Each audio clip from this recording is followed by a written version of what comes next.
I'm the Gentleman Wick here in Los Angeles, California with... It's Dave Buck, nice to meet you. Nice to meet you. We're gonna sit down together and talk a little bit about CardistryCon 2019. We're gonna talk about Art of Play, and we've got a pretty special segment coming up in this episode that you're not gonna wanna miss called Jerry's Nuggets of Wisdom.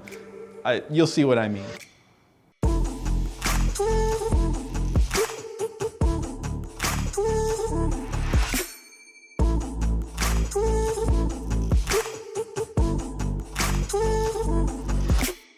One of the serendipitous luxuries that has come up out of this unfortunate reality that is 2020 is more time.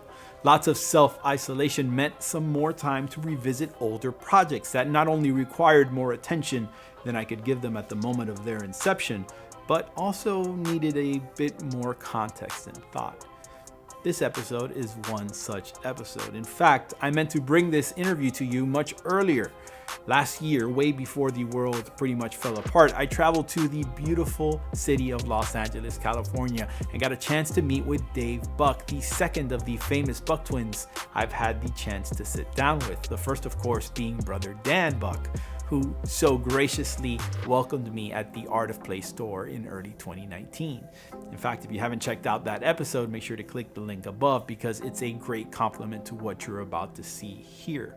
If you don't know who Dan and Dave Buck are, first of all, where have you been hiding? These two are the forefathers of modern cardistry. They're the owners and proprietors of Art of Play and the founders and organizers of the famous conferences dedicated to card flourishing, most would know as CardistryCon.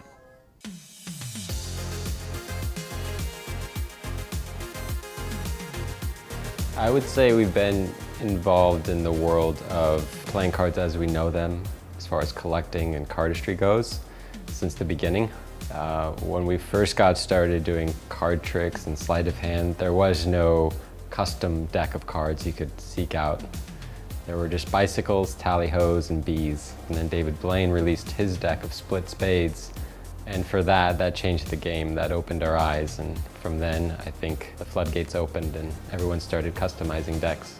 Despite their status as innovators and of course their obvious talent for manipulating cards, it's not lost on Dave how much cardistry has evolved since the early days of flourishing. When I see cardistry today, there's no comparison between what Dan and I were doing 10, 15 years ago and what these cardists are doing today. It's completely different. It's transformed, it's evolved, it's brand new. I could try and dissect it and piece out things that maybe were influenced by moves I created, but that's not the point. I'm watching it from a perspective of someone looking at something brand new, and I think that's why I'm able to appreciate it and still be inspired to put on CardistryCon.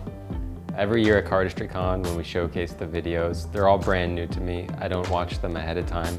So when I see that at CardistryCon, I'm blown away. I'm like a kid in a candy store seeing the coolest things. Hundreds of people make the pilgrimage every year to the annual get-together known as CardistryCon. It's been held worldwide in places like Brooklyn, Hong Kong, Berlin, Los Angeles, and just this past year in Portland, Oregon in 2019. The 2020 conference, announced for the summer in Brussels, Belgium, has unfortunately been postponed, rightly so, in light of the current global pandemic.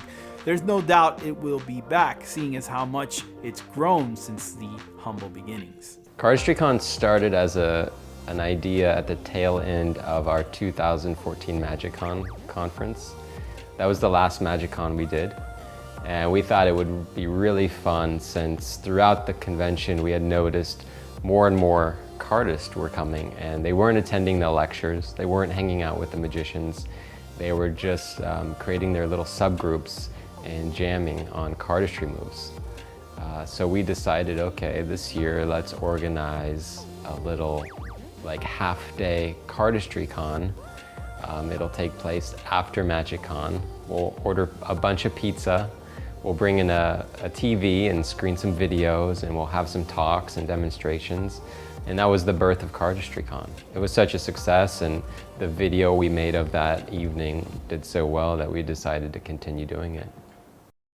You wouldn't be blamed for thinking that Dave, being based out of Los Angeles, is probably a little less hands-on with the day-to-day of running Art of Play. And to a degree, I think that actually might be true. But Dave travels often back and forth between LA and San Diego, and he's extremely and very well involved in the development of new decks, including this one. This is the Illusion d'Optique deck, designed by Master of Visual Perception Gianni Sarconi and produced by the Buck Twins and Art of Play. So the way we go about producing a deck of cards for Art of Play or Cardistry Con, we usually get a feel for what it is we want to produce, whether that's a theme or a artistic style. We might have an artist in mind, or sometimes an artist comes to us with an idea, but it all starts with a concept, and then from there there's a lot of art direction, there's a lot of back and forth between Dan and myself. It's really exciting for us to see the evolution of a deck of cards because it starts as a sketch. In the end, you have something that everyone, hopefully, is excited about. The deck comes packaged in a mesmerizing prismatic foil embossed tuck case that features a stair-step pattern of repeating lines, and we'll see this artwork again in black and white on the card backs within. The tuck itself features no type or copy. Instead, it comes packaged in a clear and protective plastic case that features the deck name and some marketing copy on the front, some images of a few select cards on the back, and Art of Play ad copy on the bottom. It's an interesting choice that gives the text on the outer slipcase a floating effect when layered over the prismatic tuck within. So the Illusion d'Optique deck was a fun project. We are big fans of optical illusions, and this is a deck of 54 unique optical illusions.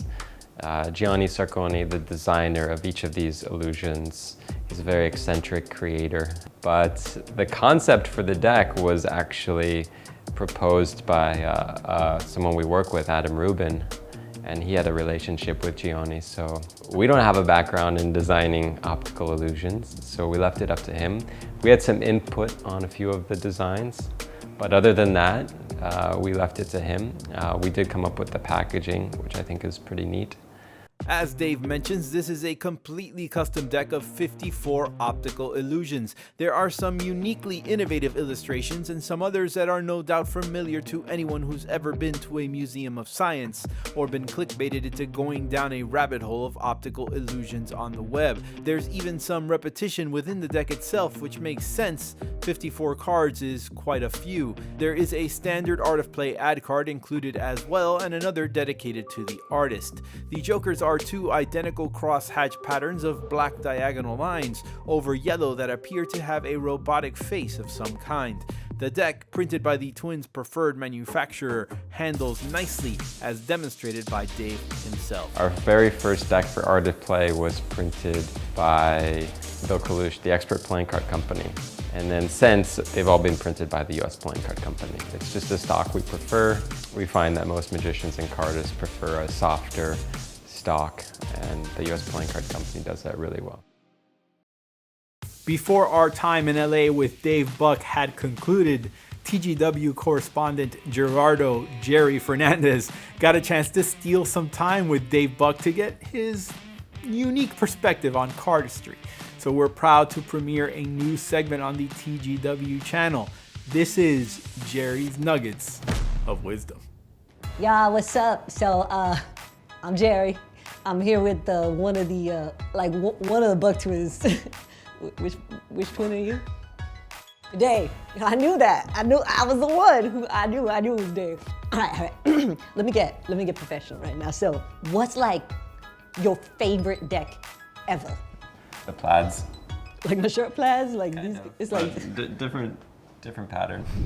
All right, so let's talk about so you guys got like that convention. Cardistry Con. Yeah. Like how can I get up in Cardistry Con? Sorry, it's sold out. Like if I become, I'm practicing. Like if I have a deck in my pocket and I start learning like some moves, like I got a few, I won't scare you, you know? If I become like a cardist, like how many chicks could I get, like you think? So, okay, I know you're married, like you got like a wife and a baby, but like for real, like how much ass you got, like for real. So listen, do you have any last words for like the the Wake audience. Although I think I should have a spin-off of my own show. I'm just saying. What would you say to like the peeps out there, everybody out there? I'm speechless. You heard it here, man. Speechless. That's G. That's G right there. So give it up for my boy D Money Buck. Yo, it's like your mixtape name. Like, appreciate you like hard. Like, and I'll see you At Cardistry Con. at the front door of Cardistry Con. I'm gonna be that guy. Like, I'm gonna be like, yo, D. Thanks for that great report, Jerry. Quickly, for a chance to win an Illusion d'Optique deck directly from me, stay tuned because I'm going to let you know what you need to know to enter that giveaway. Special thanks to Dave Buck for being a great guest and a good sport. Thanks to Dan Buck as well for setting up our interview. Special thanks to Alex from the December Boys YouTube channel for providing us the permission to use their genuinely beautiful, well-shot footage from Cardistry Con 2019 in this episode. Please check out their channel, link in the description below. Special thanks to my wife, Liza Quinn, for her journalistic antics. All right, guys, for a chance to win a deck of the Illusion d'Optique playing cards, here's what you have to do. 1, like this video. 2, be a subscriber to this channel. And 3, watch the video that will appear right here. It's another hilarious peek at Jerry's antics, this time in the world of video games. Make sure to comment on the video letting Jerry know what profession he should undertake next. Thank you guys so much for watching. I've been the Gentleman Wake. See you next time.